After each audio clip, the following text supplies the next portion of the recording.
রাশভারী চেহারা, বড় বড় কাজল চোখ।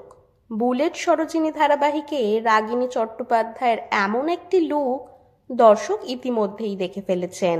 স্টার জলসার জনপ্রিয় ধারাবাহিক বুলেট সরোজিনীতে এতদিন রাগিনী চট্টোপাধ্যায়ের চরিত্রে অভিনয় করছিলেন শ্রীময়ী চট্টরাজ। মাতৃত্বকালীন ছুটি কাটিয়ে এই ধারাবাহিকের হাত ধরেই কাজে ফিরেছিলেন শ্রীময়ী। এই চরিত্রে অভিনয় করে শ্রীময়ী যেমন ভালোবাসা পেয়েছেন, তেমন বহু ট্রোলিংয়ের শিকারও হয়েছেন। তবে কিছুদিন আগেই অভিনেত্রী ফেসবুকে একটি পোস্টের মাধ্যমে জানিয়ে দেন তিনি আর এই চরিত্রে অভিনয় করছেন না। শ্রীময়ী চট্টরাজ কেন এই চরিত্র থেকে সরে দাঁড়ালেন, সেই প্রশ্নের উত্তরে অভিনেত্রী বলেন, আমি শুরুতে জানতাম না আমার চরিত্রে 4টি বড় বড় ছেলে মেয়ে থাকবে। আমার বয়স মাত্র 27, আমি কখনো 57 বছর বয়সকে ফোটাতে পারি?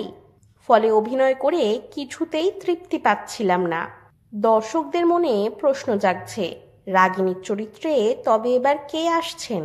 শ্রীময়ীর পরিবর্তে রাগিনী চট্টোপাধ্যায়ের ভূমিকায় এবার দেখা যাবে অভিনেত্রী মল্লিকা বন্দ্যোপাধ্যায়কে। ধারাবাহিকের গল্পের একটি বড় অংশ রাগিনীর চরিত্রকে ঘিরেই আবর্তিত। ফলে এই গুরুত্বপূর্ণ দায়িত্ব পেয়ে বেশ উচ্ছ্বসিত মল্লিকা।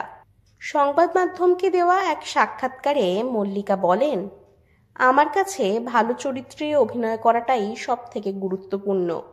শ্রীময়ীর এই চরিত্র থেকে সরে দাঁড়ানোর প্রসঙ্গে তিনি নিজস্ব মতামত প্রকাশ করেন। তবে মল্লিকার সেই জায়গায় কোনো দ্বিধা নেই। তার কন্যার বয়স 17, ফলে বয়স অনুযায়ী এমন চরিত্রে অভিনয়ে তিনি স্বচ্ছন্দ। তার কথায়, আমরা তো অভিনেত্রী, বড় সন্তানের মায়ের চরিত্র পেলেও করব, আবার যদি কেউ আমায় 2 মাসের শিশুর মায়ের চরিত্রে অভিনয়ের জন্য সুযোগ দেন, তাতেও আমি রাজি। এখন দেখা যাক মল্লিকা বন্দ্যোপাধ্যায় রাগিনীর চরিত্রে দর্শকদের মনে জায়গা করে নিতে পারেন কিনা।